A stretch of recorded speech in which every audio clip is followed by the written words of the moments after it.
En esta escena hemos creado una IA básica en la que el NPC, este enemigo, sigue al jugador cuando está a una distancia menor que la distancia de detección que especifiquemos para él.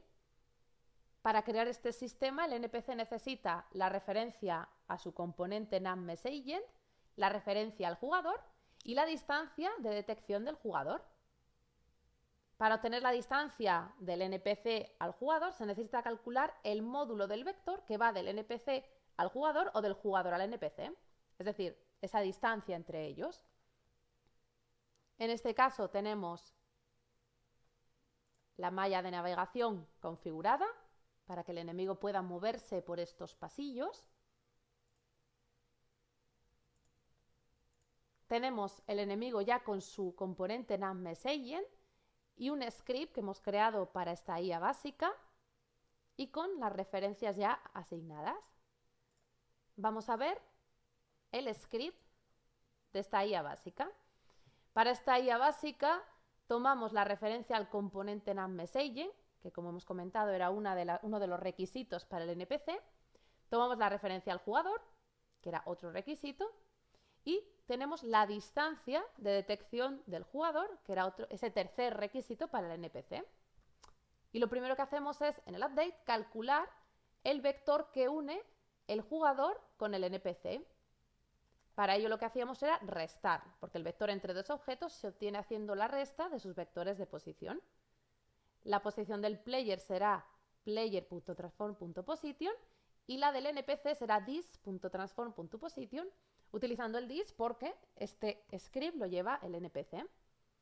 Después se hace la comprobación de la distancia de detección y se mueve el NPC. Si la magnitud del vector que une a los dos objetos, es decir, la distancia, es menor que la distancia de detección que hemos definido para que el NPC detecte al jugador, entonces se va a llevar a cabo el seguimiento del jugador. Es decir, mientras esté dentro de ese rango de detección, el agente, seguirá al jugador y cuando esté fuera, cuando no se cumpla esta condición, dejará de seguirlo.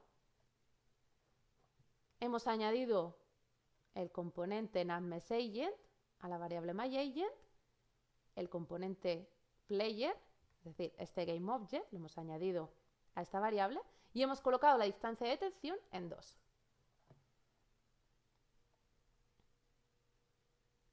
Si le damos al play, nos vamos a escena para poder moverlo. Por ahora vemos que el jugador no está dentro de la distancia de detección, por lo tanto, el enemigo no se mueve.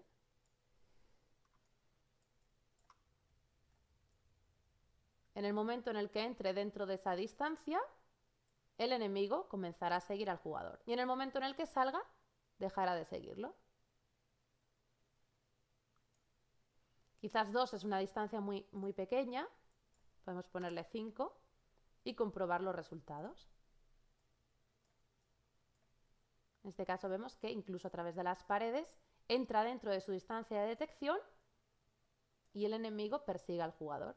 Pero en el momento en el que sale de ella,